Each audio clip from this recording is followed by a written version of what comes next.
കർത്താവിൻ്റേത് പരിശുദ്ധമായ നാമം വാഴ്ത്തപ്പെടുമാറാകട്ടെ. ഇന്ന് കാലം ദൈവം നമുക്ക് ചിന്തിക്കുവാൻ വേണ്ടി തരുന്ന തിരുവചനം എബ്രായ ലേഖനം 1-ാം അധ്യായത്തിൻ്റെ 8 മുതൽ 13 വരെയുള്ള വചനങ്ങൾ നമുക്ക് ചിന്തിക്കാം. അവിടെ എന്താണ് പിതാവിൻ്റെ മുമ്പിൽ പുത്രനായ യേശു ക്രിസ്തുവിൻ്റെ സ്ഥാനം എന്തൊക്കെയാണെന്ന് നമ്മളൊന്ന് അവിടെ വിശദീകരിച്ച് ചിന്തിക്കാൻ ഇടയായിത്തീരട്ടെ.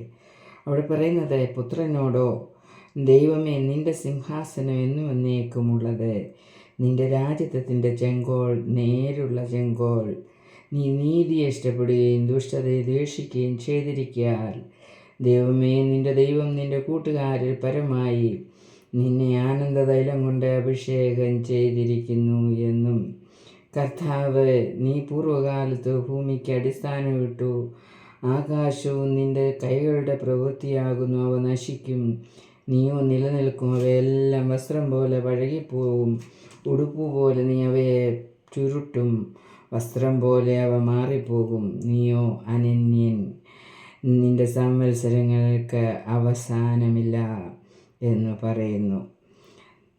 നമുക്ക് ഇവിടെ നിന്ന് നമുക്ക് ചിന്തിക്കുവാൻ കഴിയുന്നത്, ഒന്നാമത് പുത്രൻ ദൈവമാണ് എന്ന് നമുക്കവിടെ കാണുവാൻ കഴിയുന്നു.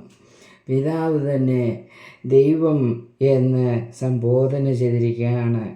അവിടെ പറയുന്ന, പുത്രനോടോ, ദൈവമേ, നിന്റെ സിംഹാസനം എന്നും എന്നേക്കുമുള്ളത് എന്ന് പറഞ്ഞിരിക്കുന്നു.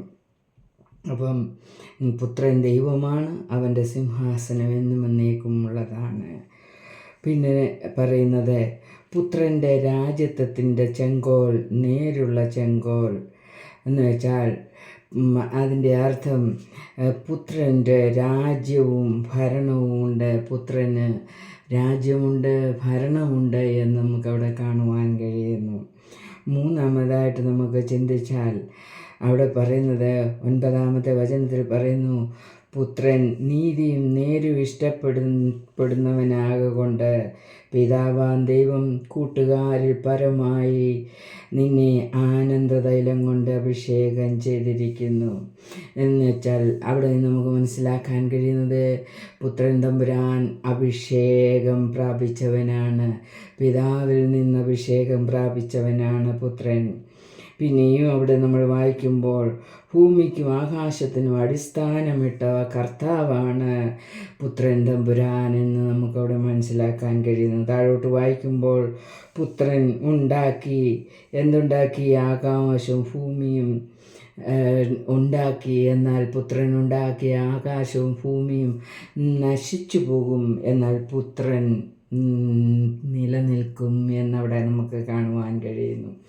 അപ്പോൾ ഭൂമിയും നശിക്കും, ആകാശവും നശിക്കും, എന്നാൽ പുത്രൻ തമ്പുരാൻ നിലനിൽക്കും, എന്നേക്കും അനന്യനാണ് എന്ന് നമുക്ക് കാണുവാൻ കഴിയുന്നു. പുത്രൻ അനന്യനാണ് എന്നവിടെ എഴുതിയിരിക്കുന്നു. അവസാനമില്ലാത്തവനാണ് പുത്രൻ തമ്പുരാൻ എന്ന് വെച്ചാൽ പുത്രൻ ദൈവമാണ്, അവസാനമില്ലാത്തവനാണ്, ആദിയും അന്തവുമില്ലാത്തവനാണ് എന്ന് നമുക്ക് അവിടുന്ന് മനസ്സിലാക്കാൻ കഴിയുന്നു. പിന്നെയും നമ്മളവിടെ ചിന്തിക്കുമ്പോൾ, പിതാവിൻ്റെ വലത്ത് ഭാഗത്തിരിക്കുന്നവനാണ് പുത്രൻ എന്ന് നമുക്കവിടെ മനസ്സിലാക്കാൻ കഴിയും. നോക്കിക്കേ, പുത്രൻ തമ്പുരാൻ്റെ അല്ലെങ്കിൽ നമ്മുടെ കർത്താവായ യേശു ക്രിസ്തുവിൻ്റെ സ്ഥാനം ദൈവസന്നിധിയിൽ എന്താണ് എന്ന് നമുക്ക് മനസ്സിലാക്കി ആ ദൈവത്തോട് നമുക്ക് പ്രാർത്ഥിച്ച് ആ കർത്താവായ യേശു ക്രിസ്തു ഇരിക്കുന്ന ഇടമായ പിതാവിൻ്റെ വലത്തുഭാഗത്ത് നമ്മെയും ഇരുത്തുവാൻ ദൈവം ആഗ്രഹിക്കുന്നു. അവിടെ ചെന്നെത്തി ആ പിതാവിനോടൊപ്പം പുത്രനോടൊപ്പം നമുക്കും ഇരുന്ന് ദൈവത്തെ സ്തുതിപ്പാൻ ഇടയായിത്തീരട്ടെ എന്ന് പ്രാർത്ഥിച്ചുകൊണ്ട് ദൈവവചനത്തിൽ നിന്ന് വിരമിക്കുന്നു. ദൈവം നമ്മെ ഓരോരുത്തരെയും അനുഗ്രഹിക്കുമാറാകട്ടെ. ആമേൻ.